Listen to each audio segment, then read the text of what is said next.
Good morning everyone. എല്ലാവർക്കും നമസ്കാരം. നിങ്ങളുടെ സ്വന്തം ഇബ്രൂസി ബ്രോ ആണ്. എല്ലാവരും സുഖമായിട്ടിരിക്കുന്നു എന്ന് വിശ്വസിക്കുന്നു. നമ്മളെപ്പോഴും പറയാറുള്ള ഒരു കാര്യമാണ് തെറ്റായിട്ടുള്ള ധാരണകൾ, തെറ്റിദ്ധാരണകൾ അല്ലേ. തെറ്റിദ്ധാരണകൾ ഒരു കുടുംബജീവിതത്തിൽ അല്ലെങ്കിൽ രണ്ട് പരസ്പര റിലേഷൻഷിപ്പിനെ തകർക്കുന്ന ഒരു വലിയൊരു മാരകമായിട്ടുള്ള ഒരു സംഭവം തന്നെയാണ് ഈ തെറ്റായിട്ടുള്ള ധാരണകൾ, തെറ്റിദ്ധാരണകൾ മനസ്സിലുണ്ടാക്കുക എന്നുള്ളത്.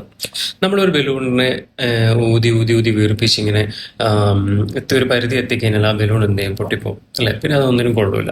അതുപോലെ തന്നെയാണ് നമ്മുടെ മനസ്സിൽ തെറ്റായിട്ടുള്ള ധാരണകൾ നിറച്ചു വെച്ച് അതിങ്ങനെ ഊതി ഊതി ഊതി വീർപ്പിച്ചുകൊണ്ടേയിരിക്കുന്നത് മനസ്സിൻ്റെ ഉള്ളതും അതൊരു കാലത്ത് പൊട്ടിത്തെറിക്കും.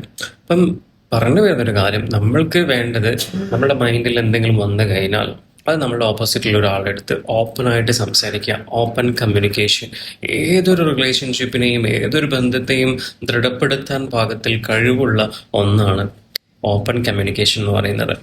അതുകൊണ്ട് തന്നെ എന്ത് ചെയ്യാം, നമ്മൾക്ക് എന്താ മനുഷ്യന്മാരുടെ ഇടയിൽ എന്തായാലും ചെറിയൊരു ചീറ്റലും പൊട്ടലൊക്കെ സംഭവിക്കും. ഇനി എത്ര വലിയ റിലേഷൻഷിപ്പ് ആണെന്ന് പറഞ്ഞാലും എത്ര വലിയ സ്നേഹത്തിലാണെന്ന് പറഞ്ഞാലും ചെറുതായിട്ട് അങ്ങോട്ടും ഇങ്ങോട്ടൊക്കെ ഒന്നും ഉണ്ടാവില്ല.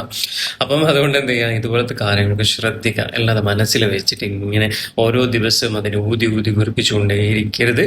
നിങ്ങൾ ചെയ്യേണ്ട എന്താണ്, ഓപ്പൺ കമ്മ്യൂണിക്കേഷൻ. നമ്മുടെ മൈൻഡിൽ ഒരു സാധനം കടന്ന് അതിനെ ബിൽഡ് ചെയ്തുകൊണ്ടിരിക്കുന്ന കുറേ സംഭവങ്ങൾക്ക് ഉണ്ടാവും.